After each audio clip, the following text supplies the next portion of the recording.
More than 40 years have passed since Hollywood's golden age lost one of its brightest stars, Natalie Wood. Her death on November 28, 1981, still echoes as one of the most haunting and mysterious tragedies in entertainment history. Natalie was only 43 when her body was discovered floating in the dark waters off California's Catalina Island. To the public, the official story was simple. She had slipped while trying to secure a small dinghy during a stormy night and accidentally drowned. But for many, the details never quite made sense. The glamorous actress, known for films like West Side Story and Rebel Without a Cause, had always been terrified of dark water since childhood. The thought that she would have gone out alone in the middle of the night, wearing only a nightgown and socks, seemed unbelievable to those who knew her best. The night she vanished was supposed to be a quiet weekend away with her husband, actor Robert Wagner, and co-star Christopher Walken. Instead, it turned into a mystery filled with unanswered questions, strange delays, and conflicting stories that continue to disturb the public even today. To the outside world, Natalie Wood and Robert Wagner were the perfect Hollywood pair. They first married in 1957 when Natalie was one of the most sought-after actresses in the world, and Wagner was a charming rising star. Though they divorced in 1962, love brought them back together 10 years later. Their second marriage in 1972 seemed to signal a happy new chapter. By 1981, they had been together nearly a decade, raising children and living a life that looked picture-perfect. But behind closed doors, tension had begun to grow. Natalie's co-star Christopher Walken was joining them for the weekend trip aboard their yacht, the Splendor, to celebrate the end of filming for her new movie Brainstorm. It was supposed to be a small, friendly getaway. A few drinks, good company, and rest. But alcohol and jealousy can turn any evening into a storm. As the night went on, voices rose, arguments broke out, and the golden couple everyone admired started to crack under the surface.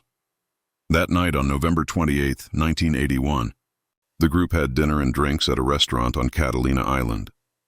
Witnesses later recalled that they seemed cheerful but had been drinking heavily.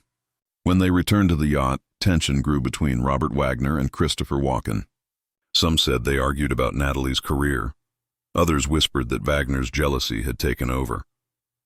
Captain Dennis Davern, who was also on board, would later tell police he heard shouting, furniture being thrown, and glass breaking. Wagner eventually admitted that he had smashed a wine bottle in anger, but he claimed the fight was only about work, not Natalie. After the argument, Natalie disappeared. Wagner said he thought she had gone to bed, but a few hours later she was gone, and no one knew where she was. The most disturbing part came next. Although his wife was missing from a yacht in rough seas, Wagner waited nearly 4 hours before calling for help. During that time, no searchlights were turned on, and no distress signal was sent to the Coast Guard. Those missing hours remain one of the greatest mysteries in the entire case. At sunrise, the Coast Guard finally began to search the waters around Catalina Island. It didn't take long for them to find Natalie's body floating less than a mile from the yacht. She was still wearing her nightgown, socks, and a down jacket. Her small dinghy, the one she was supposedly trying to secure, was found nearby, gently drifting against the shore. The first investigation concluded that Natalie had slipped and drowned accidentally, but not everyone believed that story. Her autopsy revealed bruises on her arms, legs, and face, marks that didn't completely fit the idea of an accidental fall. Some of the bruises appeared fresh, as if they happened before she entered the water. Her blood alcohol level was 0.14%, and she had also taken painkillers and motion sickness medicine, which could have made her unsteady. Still, family members, especially her sister Lana Wood, refused to accept that she would have willingly gone near the edge of the yacht in the dark. Lana insisted that Natalie was terrified of water and that something more must have happened that night. Something no one was telling. The truth about the story might have ended there if not for 2 witnesses who were on another boat anchored nearby that same night. Marilyn Wayne and John Payne told investigators they were awakened by the sound of a woman's terrified cries for help coming from the water. The woman's voice screamed for nearly 15 minutes, pleading that she was drowning. But what chilled them even more was the calm male voice that replied from the direction of the yacht. The man's tone was casual, not panicked, as if he was trying to quiet her down rather than save her. After that, the night went silent again. Marilyn said she tried to report what she heard, but she was ignored and later even warned to keep quiet. These haunting cries, paired with Wagner's unexplained delay in calling for help, became the heart of the mystery. For decades, Wagner continued to say it was an accident, refusing to speak publicly about what truly happened. The case went cold and Hollywood moved on. Wagner rebuilt his career, remarried, and returned to television, while Natalie's story faded from the headlines, but never from public memory. For almost 30 years, Captain Dennis Davern kept quiet, repeating Wagner's version of events. He claimed Natalie had gone to secure the dinghy and accidentally drowned. But in the early 2000s, his guilt began to grow. In interviews in a book titled Goodbye Natalie, Goodbye Splendor, Davern finally told a different story. He revealed that the argument on the yacht had turned violent, and that Wagner had ordered him not to turn on the searchlights or call for help when Natalie went missing. Davern said he was pressured to stay silent in 1981 because Wagner was powerful and connected. In 2011, he decided to tell investigators everything. His confession led the Los Angeles County Sheriff's Department to reopen the case. Forensic experts re-examined Natalie's autopsy and found that some bruises were likely caused before she entered the water. In 2012, officials changed her death certificate from accidental drowning to drowning in other undetermined factors. That one change, undetermined, reopened old wounds and reignited questions that had been buried for decades. As the investigation continued, detectives began focusing once again on Robert Wagner's shifting stories. Over the years, his accounts of that night had changed multiple times. In 1981, he said there had been no argument and that Natalie simply went to secure the dinghy. Later, he admitted there was a fight, but claimed it was only with Wagner. He said he broke a wine bottle in anger, but insisted Natalie was unharmed. Investigators found these contradictions suspicious.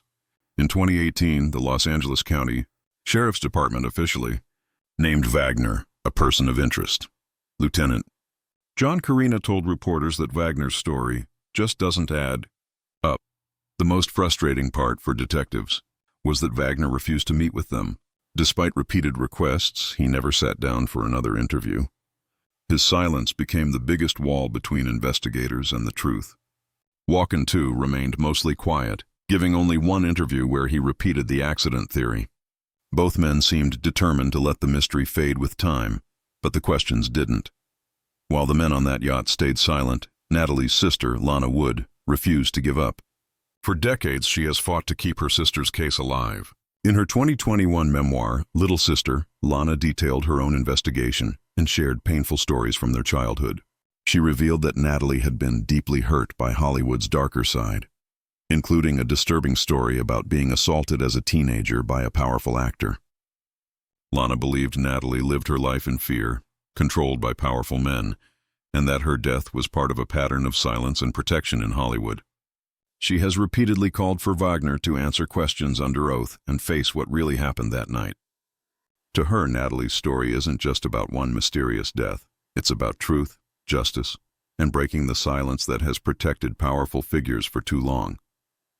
Lana's voice has kept the case in the public eye, ensuring that Natalie Wood is remembered not just as a victim, but as a talented, courageous woman who deserved the truth. Today, Robert Wagner is 95 years old. He lives a quiet life, appearing occasionally with his family or at Hollywood events. Though he has never been charged with a crime, the shadow of that November night in 1981 still follows him. Every new interview, every documentary, and every headline brings the same question back to light. What really happened to Natalie Wood? The evidence is still mostly circumstantial, but the contradictions are impossible to ignore. 4 people were on the yacht that night: Wagner, Wagner, Davern, and Natalie. One of them is gone. One refuses to talk. Another has changed his story. And the last, Natalie herself, can no longer speak. What we know for sure is this: Natalie had a lifelong fear of dark water. She was found wearing clothes not meant for swimming, and she called for help that no one answered. Whether her death was a tragic accident or something more, the truth remains tangled in the silence of those who were there. As the decades rolled on, the tragedy of Natalie Wood's death remained both open and closed at the same time. The official files were never fully shut, yet no one was ever charged. The case existed in a strange limbo, the evidence too thin for conviction but too troubling to forget. When the Los Angeles County Sheriff's Department reopened the investigation in 2011, It reignited public curiosity. People who had grown up watching Natalie on screen suddenly found themselves questioning everything they once believed. News shows revisited old footage, documentaries pored over interviews, and crime podcasts analyzed every second of that final night on the Splendor. What stood out most wasn't the crime scene or the evidence, it was the silence. Robert Wagner's refusal to talk became the loudest sound in the room. For many, it felt as though the truth had been locked away inside him for more than 40 years, buried under layers of grief, guilt, and self-protection. The reopening of the case brought with it a storm of public opinion. Some people defended Robert Wagner fiercely, saying he had already suffered enough. They argued that re-examining a painful tragedy so late in his life served no purpose except to reopen old wounds. Others felt the opposite, that justice has no expiration date. Many believed Wagner owed the world, and especially Natalie's family, an honest account of that night. Documentaries like Natalie Wood, What Remains Behind, produced by Wagner's daughter Natasha Gregson. Wagner tried to offer closure from the family's perspective. In the film, Natasha spoke lovingly of her father and said she believed the death was a tragic accident. Yet, while the documentary aimed to heal, it also reignited debate. Viewers couldn't help but notice what wasn't said, that Robert still avoided discussing the details of the argument, the delay in calling for help, and the haunting cries reported by nearby witnesses. The silence itself kept the mystery alive. At 95, Robert Wagner's once youthful charm has softened into the quiet reserve of an old man who has seen too much. Friends say he rarely speaks of that night and avoids interviews that might bring it up. Some believe his silence is his way of protecting himself from reliving unbearable pain. Losing Natalie, the love of his life, may have been punishment enough. Others suspect his silence hides something deeper, not necessarily guilt of murder, but guilt of negligence. Perhaps in those critical minutes he hesitated. Perhaps he underestimated the danger she was in. In life, moments of hesitation can define everything that follows. If Wagner truly believes Natalie's death was accidental, he must also live with the knowledge that he could have saved her if he had acted sooner. That kind of realization doesn't go away.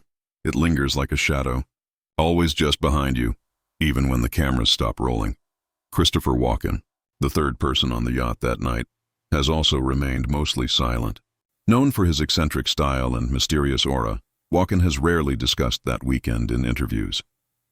The few times he did, he maintained that Natalie's death was an accident and that he saw nothing suspicious. Yet many can't help but wonder what he really witnessed. Being the only other person there makes him part of a story he never asked to be in. Some reports claim Walken and Wagner's argument that night was about Natalie's career.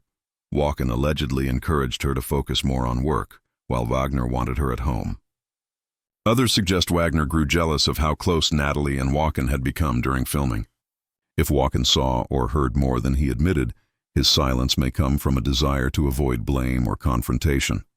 In a way, both men, Wagner and Walken, have carried this secret like a shared burden, one that binds them in silence for life. Hollywood in the 1980s was not the open, investigative place it is today. Image was everything. Studios, agents, and publicists worked hard to protect their stars from scandal. In those days, powerful men controlled the narrative, and uncomfortable truths were often buried under glamour. When Natalie died, the instinct of the industry was not to dig deeper, but to close the story quickly. Investigators were pressured, reporters were discouraged, and the public was told it was a tragic accident. Nothing more. But as time passed, people began to question that version of events. The rise of truth